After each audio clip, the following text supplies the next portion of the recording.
Bună, iubitorule de limbă română! Astăzi îți povestesc despre felul în care am învățat eu limba spaniolă, pentru că acest lucru te poate ajuta și pe tine în învățarea limbii române. Am să-ți spun și care este metoda de învățare a limbilor străine care, în cazul meu, funcționează cel mai bine.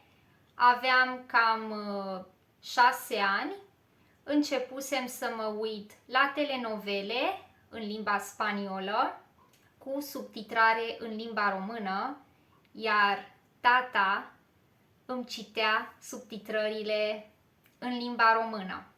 Mătușa mea, văzând că îmi place foarte mult limba spaniolă, mi-a sugerat să iau un caiet și să scriu acolo toate cuvintele pe care le știam deja în limba spaniolă.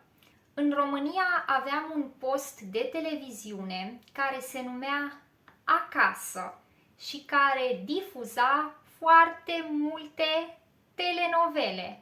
Unele dintre cele mai bine cotate actrițe de telenovele erau Thalia și Natalia Oreiro.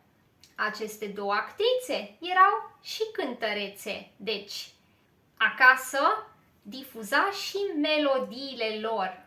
Mie mi-a plăcut întotdeauna să cânt, așa că ascultam aceste melodii cu mare plăcere și generația mea știe, aveam caiete în care scriam versurile melodiilor.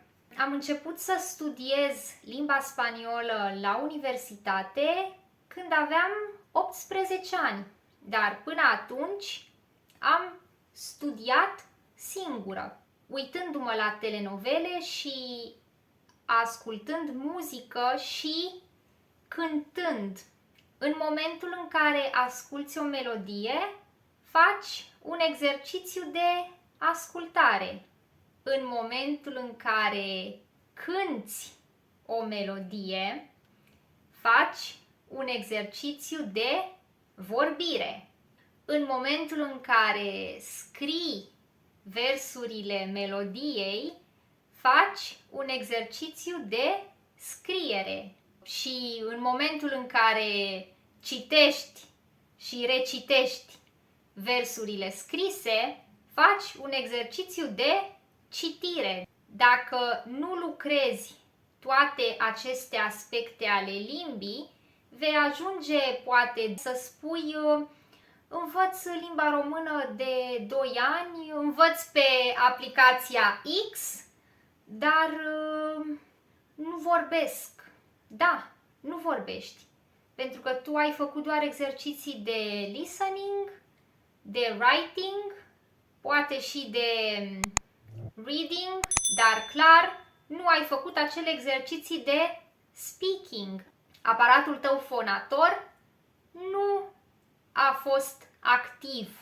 Desigur, atunci când reproduci versurile unui cântec, când le cânți, nu înseamnă că vorbești cu un interlocutor și că construiești tu un discurs de la zero, dar acest lucru te ajută să pronunți cuvintele. Repeți cuvinte în limba respectivă, repeți structuri în limba respectivă.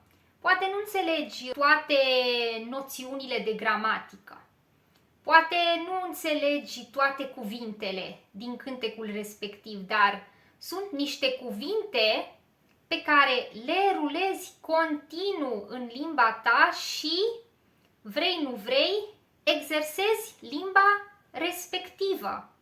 Multă lume, pentru a exersa partea de listening, se uită la filme sau ascultă podcasturi.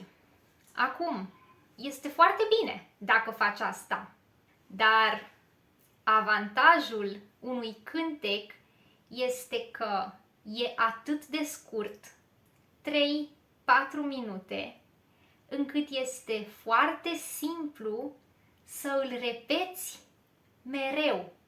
Dezavantajul unui podcast, al unui film, este că e lung. Poate te uiți la el de 2 ori dacă e foarte interesant, dar rar.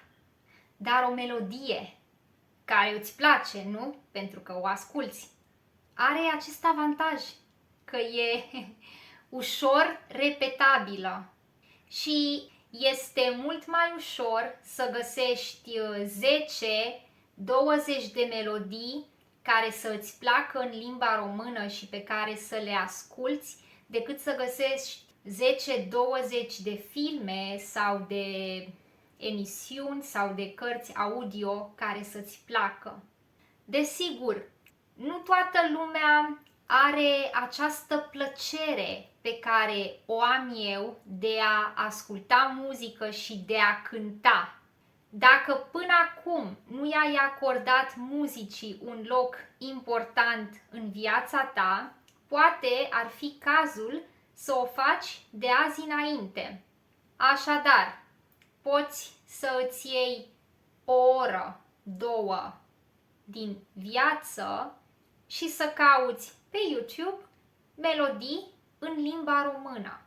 Selectezi 10-20 de melodii care te atrag, apoi deschizi un document Word, faci 2 coloane, în partea stângă scrii versurile acelor melodii în limba română, în partea dreaptă scrii traducerile în engleză, în spaniolă, în arabă și apoi studiezi cum e versul în română, cum e versul în engleză. În felul acesta studiezi de plăcere cu melodii care sunt relevante pentru tine, ai ocazia să vezi anumite cuvinte, la un moment dat ai să vezi că sunt anumite cuvinte care se repetă într-o limbă, anumite structuri, anumite verbe, poate nu înțelegi cum funcționează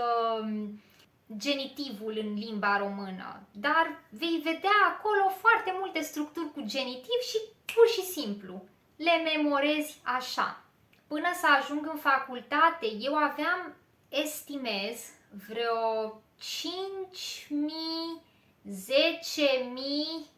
de ore de expunere la limba spaniolă care m-au ajutat în privința vocabularului, dar în privința gramaticii aveam încă goluri pe care, slavă cerului, le-am umplut în facultate. După 3 ani de facultate, am făcut un master în limba spaniolă, 2 ani, și eu am continuat din 2013 și până acum să urmăresc în spaniolă emisiuni relevante pentru mine, să mă uit la filme, să mă uit la telenovele, să ascult muzică, să cânt în limba spaniolă. Deci, pentru mine, procesul de învățare nu s-a încheiat. Desigur, eu am avut avantaje. Am luat contact cu limba spaniolă de mică. Mi-a plăcut să mă uit la telenovele și să ascult muzică. Mi-a plăcut să cânt.